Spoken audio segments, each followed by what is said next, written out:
Hi, everybody. Welcome to another episode of Ask Pastor Keith. Before we get started with today's episode, just want to give you guys a brief introduction. So Pastor Keith will be tackling a multi-week sort of question and answer to answer some of the questions about critical race theory. And so for these next couple of weeks, just expect Pastor Keith to address some of the concerns as well as what critical race theory is.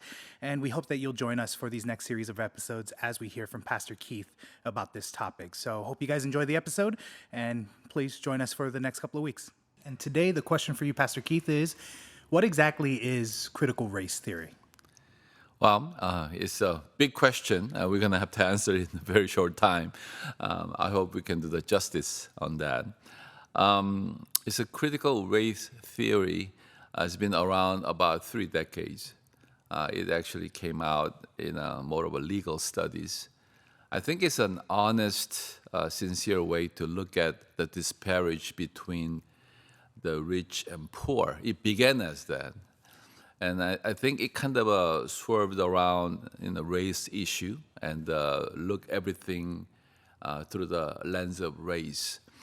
To understand the disparity. How come it takes so long for particularly African Americans to really catch up economically and all that? And I think it began in 1993. But when you take a look at the context of it, in 1960s, in general terms, blacks in the United States were better in marriage and the social participation, and as well as the justice, crime, and the incarceration rate, and everything was much better in 1960s, 100 years after Civil War. And so I think that study, the content of the study, I do not really agree with because I feel like it's more two-dimensional. It's white versus black. It does not consider other races like Asians or Hispanics or the immigrants from Africa or India for other races. So there's a multi-dimensional approach has to be done. So the critical race theory is the name itself. It explains. According to the Professor Gloria Lassen-Billings of University of Wisconsin-Madison. She is retired, emerita, and she taught critical race theory for 30 years, 28 years or so. And she said she will not teach this to children, not even undergrad. It's a graduate course of a particular way of looking at this disparity between the haves and have-nots through the lens of race. My particular interest is in critical race theory in education, not to teach teachers about it. I don't expect teachers to do this work. I don't expect teachers to do anything around critical race theory in grades kindergarten through 12. In fact, I don't actually introduce the notion of critical race theory to undergraduates. They have no use for it. The theory is important at the graduate level. It is important for analyzing and making sense of social phenomena. So law students and graduate students often are looking for a big explanatory framework, and critical race theory does that for them. Students are not required to use critical race theory. Some students might use a sort of more positivist theory. Some students might use a more interpretivist theory. Some students might use a culturally reference theory. But critical race theory, as it emerged in the 1980s, was a way to begin to make sense of the ongoing disparity. No matter what we have tried in the nation, we continue to these disparate outcomes based on race. It's critical because the approach is exaggerated in order to find a grain of truth there. So the name explains everything. It's an exaggerated way of looking at a certain social problem with the race lens. the theory is not reality. So it's one way of looking at it. According to her, she wouldn't teach that until graduate course.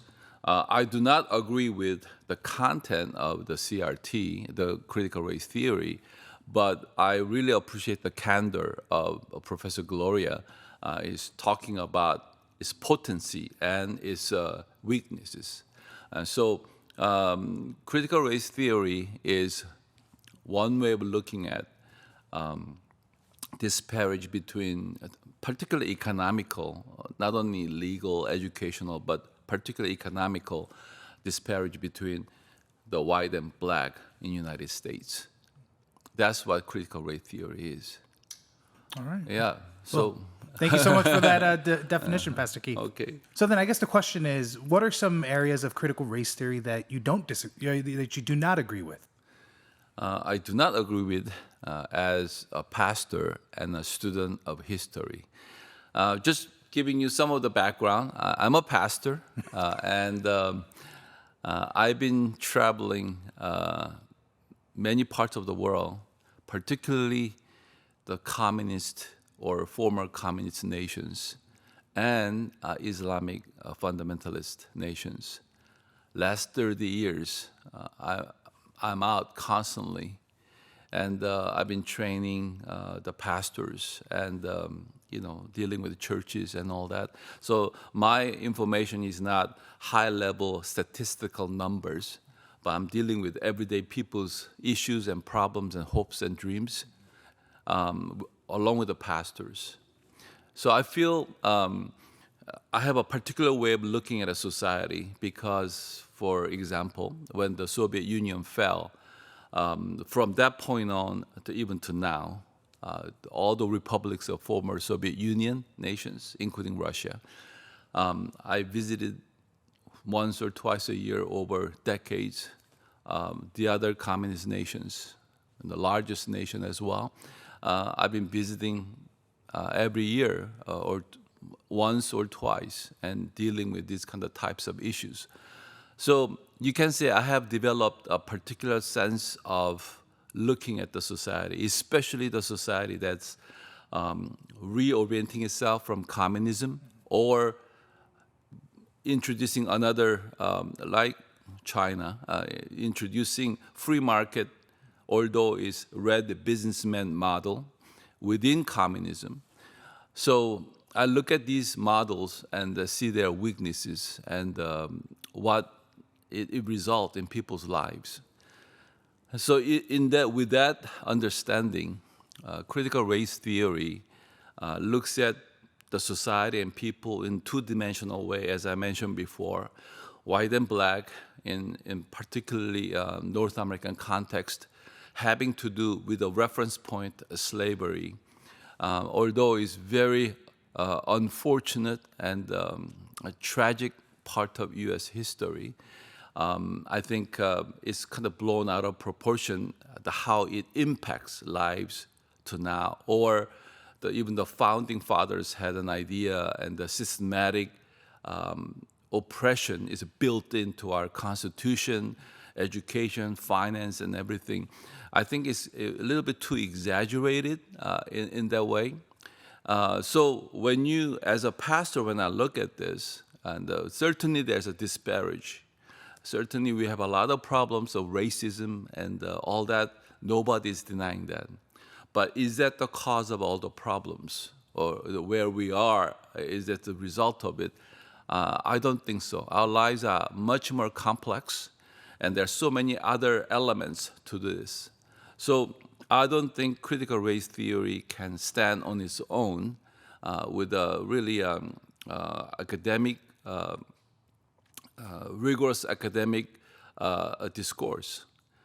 I think because there are so many other elements, we have over 2 million Africans immigrants to the United States, and most of them have already surpassed the poverty level and all that. Some are educated, some are no education at all.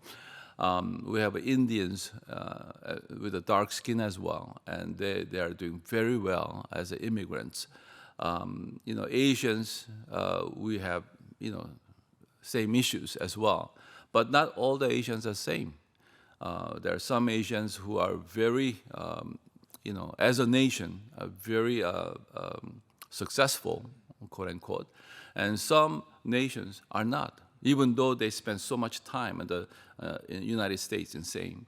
So there are multiple angles of this. We cannot look at this in the color of skin, and one thing applies to everyone. It doesn't. It's a simplistic way of looking at a very complex problem that all of us are interested in solving. I think what it does is it simplifies and reduces it so much that we don't get to solve the real problem.